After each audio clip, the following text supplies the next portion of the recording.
Frères et sœurs, bonjour. Beaucoup d'entre vous en ce moment me confient qu'ils n'ont jamais autant prié de leur vie que depuis qu'ils sont en confinement. Leur maison se transforme en petit monastère ou en petit lieu de retraite. Et puis certains d'entre vous me confient aussi que dans cette prière, eh bien ma foi, ce n'est pas un long fleuve tranquille et qu'il y a des pensées envahissantes, mauvaises, honteuses, qui surgissent dans l'esprit. Des pensées de l'ordre de la sensualité, des pensées de l'ordre peut-être aussi de la colère, de l'envie, de l'énervement, de la lassitude aussi.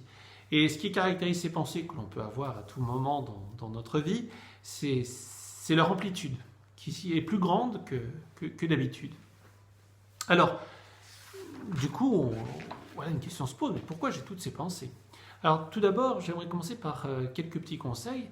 Le premier d'entre eux, c'est d'abord n'arrêtez pas de prier pour autant. Ce n'est pas parce que ces pensées surgissent qu'il faut vous décourager de prier. Le deuxième, c'est est-ce que vous êtes bien vigilant à votre équilibre de vie? Ce n'est pas évident en ce moment parce qu'on est dans une sorte de situation totalement exceptionnelle. Mais c'est important de veiller à cet équilibre de vie. Je donnerai quelques petits points. Le premier d'entre eux, c'est de veiller à avoir une activité physique, d'une manière ou d'une autre. Hein. Alors bien entendu, ça dépend de vos capacités, mais c'est important, par exemple, de faire du travail manuel, que ce soit de bricoler, que ce soit de s'occuper de sa maison par le ménage, des tâches ménagères, ou encore par la cuisine, tout simplement, de faire quelque chose avec ses mains, ou encore de sortir tout simplement pour faire un peu de sport ou une promenade.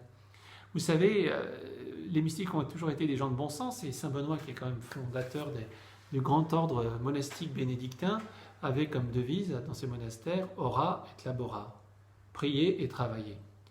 Pour qu'il y ait un équilibre de vie, eh bien, il ne fallait pas simplement prier, il fallait aussi travailler. C'était important pour cet équilibre. Ce travail était souvent un travail des champs. Nous ne sommes pas des anges, nous sommes des hommes, et donc nous avons une psychologie humaine, nous avons un corps, et il est important de l'honorer. Le deuxième point, c'est ce qui peut provoquer aussi ce genre de pensée, c'est un déficit un peu relationnel. Et en ce moment, hélas, ce déficit risque d'être grand. Et donc, il faut trouver des moyens de cultiver des relations affectives, épanouissantes, pour permettre de trouver cet équilibre. Nous avons besoin de relations, il n'est pas bon que l'homme soit seul. Alors ça peut être en allant faire ses courses. Je vous donne un petit conseil par exemple. Quand on va dans les grandes surfaces, en général, on ne rencontre pas des gens avec qui on discute. J'ai l'impression que ça discute moins. Alors que, croyez-moi, quand vous allez dans un petit commerce, vous discuterez davantage. Petit conseil comme ça que vous pouvez prendre au vol et qui aidera peut-être tel ou tel d'entre vous. Dernier petit point d'attention sur cet équilibre de vie, c'est se donner une règle de vie. Forcément, avec le confinement, nos rythmes de vie ordinaires ont changé. Et nous pouvons être un petit peu perdus. Et nous n'avons plus de repères du coup. Alors il faut s'en redonner. Il faut se redonner de repères pour éviter d'être ballotté par les envies qui vont d'un côté, dans l'autre, l'ennui, et une sorte de vague à l'âme qui risque d'envahir notre cœur. Alors déterminer un horaire de lever, un horaire de coucher, déterminer un horaire de repas, déterminer aussi des moments pour les activités, le matin, le soir avant le repas, le soir après le repas, et ainsi de suite, afin d'avoir un rythme de vie. Alors le plus dur, c'est de le mettre en place, mais en général, si on l'a tenu pendant 3 jours, après, au bout du 4e jour, ça devient un peu plus simple, et ainsi on retrouve des repères et on retrouve un certain équilibre. Voilà quelques petits conseils préalables avant de répondre plus avant dans cette question. Alors, pourquoi on peut avoir ces pensées qui surgissent dans la prière, qui plus est, c'est-à-dire un moment où on veut se rapprocher de Dieu, où surgissent des pensées mauvaises qui nous font honte, qui nous font même horreur. Pourquoi on a ces pensées et d'où viennent-elles? Alors tout d'abord, il faut bien le dire, le climat de silence et de solitude dans lequel peut nous plonger le confinement, mais aussi le désir de prier davantage, va faire qu'on va entendre davantage les mouvements de notre cœur. Notre cœur va être un peu comme ce petit enfant qui crie, et on entend ce cri, on entend la faim de cet enfant, la faim de notre cœur, la soif de notre cœur. Alors jusque-là, on ne le percevait pas. Comme beaucoup d'entre vous le témoignent également, ils me disent j'entends maintenant le chant des oiseaux. Et forcément, il y a beaucoup moins d'avions qui passent en ce moment ou de voitures, et du coup, les bruits de la nature qu'on n'entendait pas, maintenant on les entend. Pourtant, ils ont toujours été là. Il en est de même. On pourrait dire ces pensées, elles ont toujours été là, mais désormais, on les entend. Alors la première chose à faire, c'est de les présenter à Dieu, tout simplement. Cette part de moi-même. Je découvre, bien, et ça c'est à mettre à profit, hein, je découvre, je prends conscience de cette dimension de mon être. Alors je le présente à Dieu, comme un enfant, vous savez, qui fait du vélo, qui vient de tomber, puis il s'est blessé, il s'est fait un petit bobo.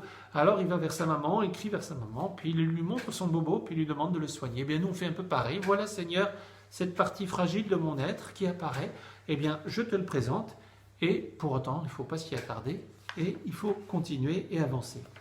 Alors d'où viennent ces passions désordonnées, hein, ces pensées qui nous gênent tant? Alors, c'est l'occasion de nous rappeler un élément de la doctrine chrétienne de l'Église catholique qui est tiré des Écritures, c'est celle du péché originel.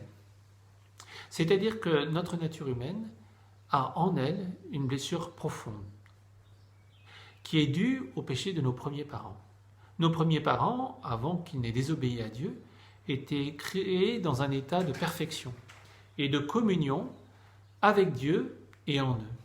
C'est-à-dire que leurs facultés, volonté, intelligence, raison, sensibilité, imagination, plaisir, toutes ces facultés étaient harmonisées, étaient unifiées. Mais après le péché, après la transgression, eh bien, il y a comme une division qui se fait en l'homme et toutes ces facultés deviennent désordonnées. Saint Paul le dit très bien, il dit les désirs de la chair convoitent contre l'esprit. C'est-à-dire là où il y avait harmonie, désormais il y a opposition, il y a conflit au-dedans et au cœur même de l'homme. Alors cette prise de conscience de ce conflit au-dedans de moi, eh bien justement j'en fais l'expérience à ce moment-là. J'en fais l'expérience et je découvre combien je suis pauvre et combien je suis peu maître de moi-même. Et je peux découvrir en positif combien justement j'ai besoin d'être sauvé, combien j'ai besoin de la grâce et de l'aide de Dieu pour que ces réalités soient unifiées au-dedans de moi. J'ai besoin de sa miséricorde. Hein. Et Jésus dit à un moment donné à ses apôtres, sans moi vous ne pouvez rien faire. Eh bien là j'en fais l'expérience. Sans moi, sans Jésus, eh bien je ne peux pas prier, je ne peux pas accomplir le bien. Je perçois le mal qui est au-dedans de moi, le mal m'envahit pour ainsi dire. Alors voilà, cette fragilité, elle nous invite à une humilité, et cette humilité nous permet de nous tourner vers Dieu, de comprendre combien nous avons besoin de la grâce de Dieu. Et Padre Pio nous le manifeste très joliment dans une prière. Padre Pio, n'est-ce pas, c'est ce saint mystique qui a eu les stigmates, c'est ce saint qui priait pendant la messe pendant des heures parce qu'il était pris dans des extases. Alors on pourrait se dire, lui, il n'a pas ces pauvretés ou il n'a pas ces problèmes-là. Eh bien, cette prière nous révèle tout le contraire, justement. Elle nous révèle combien Padre Pio a toujours une grande conscience de ses faiblesses et combien ce qu'il pouvait être, il ne pouvait l'être que par grâce. Alors voici cette prière. Reste avec moi, Seigneur, car il est nécessaire de t'avoir présent pour ne pas t'oublier. Tu sais avec quelle facilité je t'abandonne. Reste avec moi, Seigneur, parce que je suis faible et j'ai besoin de ta force pour ne pas tomber si souvent. Reste avec moi, Seigneur, parce que tu es ma vie et sans toi, je suis sans ferveur. Et la prière continue. Une autre raison de ce désordre qui s'opère au-dedans de nous et que nous ressentons dans la prière, eh bien, c'est aussi le fruit de notre propre péché.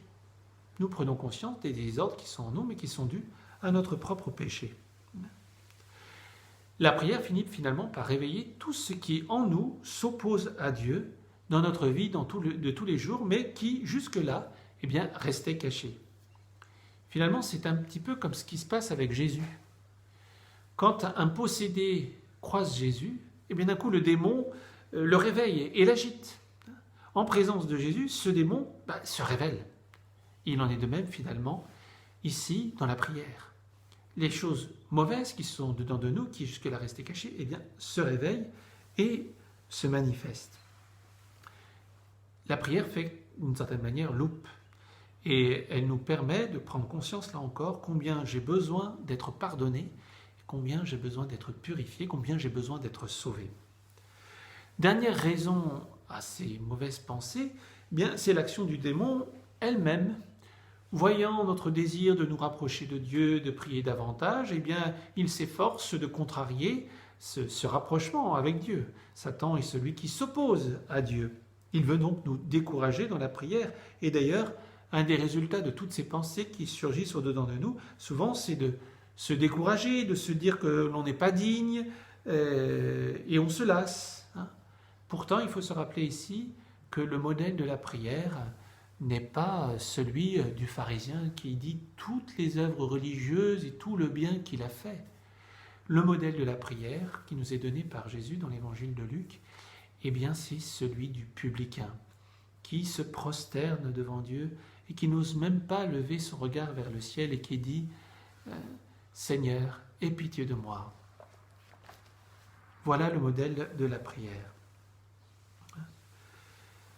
Face d'ailleurs à ce genre de pensée, il m'arrive personnellement, souvent quand elles sont un petit peu persévérantes, obsessionnelles, de reprendre cette prière que prennent parfois tout le long de la journée les moines orthodoxes. Jésus, Fils de Dieu Sauveur, prends pitié de moi pécheur. Alors comment faire face à toutes ces pensées? Nous venons de commencer un petit peu à y réfléchir. Le premier point important, afin d'éviter toute culpabilisation excessive, c'est de se dire que toute pensée mauvaise, en son premier mouvement, pensée de simple distraction dans la prière, pensée de sensualité ou de colère, dès lors que je n'y mets pas ma volonté, n'a aucun méfait sur moi, n'a aucun résultat négatif sur moi. Et celui qui nous le dit avec une très grande clarté, ce n'est pas n'importe qui, c'est Saint Jean de la Croix, grand mystique et docteur de l'Église. Voilà ce qu'il dit. Les tendances de la nature qui ne sont pas volontaires, les pensées qui ne sont que des premiers mouvements, les autres tentations auxquelles on ne consent pas, tout cela ne cause aucun des préjudices dont il a été question. Sans doute l'âme qui les éprouve pourra s'imaginer que la passion et le trouble où elle se trouve alors la souillent et l'obscurcissent. Mais il n'en est rien. Ce sont des effets tout contraires qui en résultent. Et pourquoi ça ne la souille pas? Parce qu'il n'y consent pas. Donc la pensée peut surgir dans mon esprit, si je n'y consens pas, elle ne me souille pas. Il y a une conclusion importante que l'on peut tirer de cela, c'est que une petite distraction volontaire dans la prière aura plus de nuisances à mon âme qu'une pensée sensuelle involontaire. L'important ici, même au prix d'un grand combat où je repousse de multiples fois, 1000 fois la pensée, est de ne pas consentir à cette pensée mauvaise. Deuxième point important pour nous aider dans ce combat spirituel et ce discernement, c'est de parler de notre âme. Notre âme a comme deux dimensions, une extérieure et une intérieure. On pourrait dire que c'est comme notre corps. Dans notre corps, nous percevons des choses de l'extérieur. Mais notre corps aussi perçoit des choses à l'intérieur de lui. Quand je digère, par exemple, c'est quelque chose que je perçois à l'intérieur de moi. Mais quand j'ai froid, c'est quelque chose que je perçois à l'extérieur de moi. Or, mon âme peut être assaillie dans sa dimension, on va dire, extérieure, et pourtant, plus profonde même, elle se tient devant Dieu. Il faut par conséquent ne pas s'attarder devant ces pensées qui nous assaillent, ni même s'en offusquer, au risque de leur donner encore plus d'importance et qu'elles finissent par prendre en nous de plus en plus de place. On pourrait utiliser ici une image ou un exemple. Imaginons que nous allions passer un séjour dans une maison en pleine forêt tout seul. Eh bien, lorsque nous allons passer la nuit, nous allons entendre le grincement des arbres, nous allons entendre les bruits des chouettes, les cris des chouettes, nous allons entendre des petits animaux qui courent, y compris parfois sur notre toit, nous allons entendre le craquement des fenêtres sous l'action du vent, bref, nous allons entendre plein de bruits. Et si nous ne sommes pas habitués à ces bruits, qui sont pourtant à l'extérieur, eh bien nous allons peut-être commencer à gamberger. Je peux vous dire que c'est la réalité. Certaines personnes gambergent en entendant tous ces bruits, on commence à avoir peur, en se disant « qu'est-ce que c'est ? Qu'est-ce qui va m'arriver ?» Alors qu'en réalité, il n'y a aucun risque qu'il se passe quoi que ce soit. Mais je suis impressionné par ces bruits que je n'ai pas l'habitude d'entendre parce que j'habite en ville. Mais par contre, la personne qui est habituée, elle, à aller dans la forêt toute seule, à vivre dans la forêt, eh bien, ne sera pas du tout impressionnée par ces bruits et pourra dormir d'un sommeil des plus paisibles.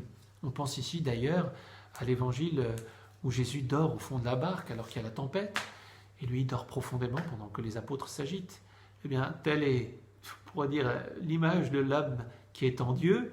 Les choses s'agitent à l'extérieur, ses pensées m'assaillent, mais je dois être comme Jésus, au plus profond de mon cœur, être paisible et me reposer en Dieu. Alors, troisième conseil, donc, pour lutter contre cette tentation, c'est ne discutez pas avec ses pensées. Ça a été certainement le tort d'Ève, de la femme, d'avoir discuté avec le serpent. Elle a discuté avec lui et elle s'est fait embobiner.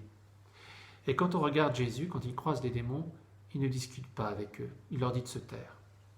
Et dans les tentations au désert, Jésus fait toujours une réponse très simple qui n'est autre que la parole de Dieu.